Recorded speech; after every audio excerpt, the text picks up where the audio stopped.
বাংলাদেশের জাতীয় বিষয়াবলী। বাঙালির ইতিহাস। ইতিহাসের উৎস নয় কোনটি? পাঠ্য বই। চীন দেশীয় ইতিহাসের জনক সুমা কিয়েন কখন ভারতীয় ইতিহাসের গ্রন্থ রচনা করেছিলেন?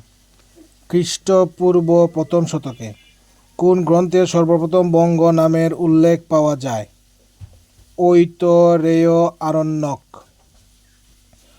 কোন প্রাচীন গ্রন্থে বঙ্গ কথাটির উল্লেখ আছে? ঋগ্বেদ।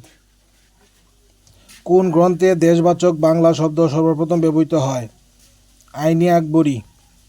আকবরনামা গ্রন্থের লেখক কে? আবুল ফজল।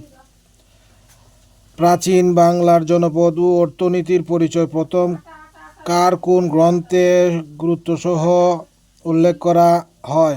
নিহাররঞ্জন রায়। বাঙালির ইতিহাস প্রবন্ধটির রচয়িতা কে? নিহাররঞ্জন রায়।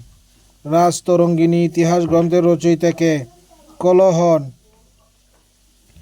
রিয়াজ আস সালাতিন এটা কি ধরনের গ্রন্থ? ঐতিহাসিক। তবকাত ই নাসিরি গ্রন্থটি রচনা করেন মিনহাজ উস সিরাজ।